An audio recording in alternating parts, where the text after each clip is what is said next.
Bay ngayong araw, ay ere, meron nga pala tayong bad news. Bay walang hamo yung itlog ng FH. Abugok nga at hindi namisa. At ere na nga yung itsura. Bay hindi nga nagsimilya yung aking proven. Kaya ere, tanggalin na natin yung mga itlog. Aking lilinisin na rin paglalagyan ko naman ng panibagong isda. Ang hamo, sayang, kay dami pa naman ito. Bay sa susunod, bawi ulit. Sayang nga kung nabuhay ito, tignan nyo naman, ubod ng dami. Skupo, rude. Sinabay ko na nga pala yung pagwa-water change ko din eh. Lalagay ko nga pala dito yung una ko na breed. Nga pala yung Berry Berry Nomi, batch 1. Walang hamo, tatatlong piraso lang yung nabuhay. Papalakihin ko nga pala rin para meron tayong sample grow out. Pag nag-breed ulit tayo. Eri nga, gumawa nga pala ako dito ng DIY. Nga pala sa Chubiflex. Ganito nga pala yung paraan para hindi mamaho yung Chubi. Angan lang pala nito ng overflow. Tumagal yung buhay nila. Nga pala, nakabili nga pala ako dito ng Blue Gallon. Walang hamo, magagamit ko to sa grow out. Itagal ko na nga palang gusto magkaroon ng ganito. Pag ere ginamit ko, makakatipid ako. Hindi na ako bibili ng mga tanks. Bayan na lang pala gagamitin ko para magpalaki ng mga flower horn. Kaya ayan, nililinis ko muna. Mahalaga, meron na tayong dito Blue Gallon. After ko nga linisin yan, ipapagrinder ko nga pala yan. Tatanggalin ko nga pala yung mga nguso niyan para hindi ako mahirapan sa paglalagay ng mga fry. Walang hamo, excited na nga ako to gamitin. After ko nga linisin, eto na yung itsura. Yan nga lang muna ang labas ang nilinis ko. Mas lilinaw pa to pag nahugasan ko na pati yung loob para mas kitang kita natin yung mga isdang ilalagay. After ko nga maglinis, nagpahinga muna ako. Walang hamo, nakakapagod maglinis ng galon. Ayo, isda pa more. Pagkatapos ko nga pala magpahinga dyan, may pupuntahan nga pala tayo. After ko nga magpahinga, mahan nyo na akong gumala. Ho siya, road trip eh. Pupunta nga pala tayo dito sa isang kaibigan natin para tumambay nga saglit at may ibibigay tayo. Ay di nga lang pala sa kabilang barangay. Ay kilala nyo na kung sino yan. Sir Pao!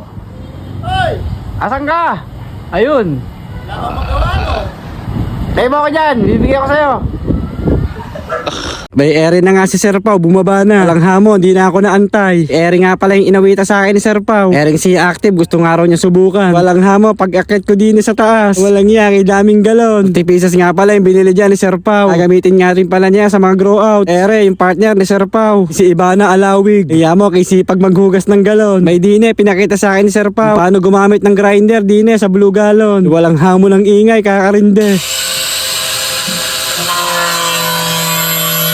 Sabi sa inyo, sakit sa tenga eh. Ay ganyan din pala gagawin ko sa mga galon ko. Pagkatapos mag-grinder, ere, pinakita sa akin ni Sir Pao yung mga grows niya na Chakra Batch 2. Umuulo na nga daw yan, sabi ni Sir Pao. Bas na rin yung mga pearl niyan. Sa mga gusto raw mag-avail, PM lang daw kayo sa kanya. Kami nga daw palang available na Chakra Batch 2 si Sir Pao na hawak. First come first serve nga daw yan. Ere, yung mga alagang isda ng partner ni Sir Pao. Walang hamo tong magjowang to, fish lover. Sana all, couple goals. May pinapasok na nga ako din sa bagong barak si Sir Pao. Walang hamo, kay ganda din hindi na nga kailangan mag-heater ng mga FH si Sir Pao. Napansin ko na nga rin din walang nyamo, kay lilinis na ng tank ni Sir Pao. Tapos sa kabila may overviewing ka pa. Tapos si Sir Pao painggit pa mo ka. Hindi naman tayo sa kabilang lalagyanan niya. Sobrang luwag na nga din May walang hamo, isang buong bahay nga pala yan. Ere si Sir Pao, di na nakatiis, nagkanaw na. Pala yung binigay ko kanina si Active. Susubukan niya daw talaga yan kung maganda. Hindi ko nga siya muna uminom Ere, para naglololo lang. Lang hamo galaman, veteran na ang lolo master. Aray ko. May walang hamo, ganri pala to. Kung nga pala nasusubukan pa sa alaga ko. Lang hamo, kaya kay Sir Pao ko muna pinagamit. Ganyan pala itsura niyan. Nga ni Sir Pao, hindi naman daw yung nakakadumi ng mga aquarium. Papalinaw pa nga daw yan pag meron kang ganyan. Check me if I'm wrong. Sa susunod, itatry ko nga pala yan para malaman kung anong side effect nito sa isda ko. Dine, tumambay na lang kami. Nilaro na yung mga isda niya. Siya, hanggang din na lamang. Happy fish keeping. Fish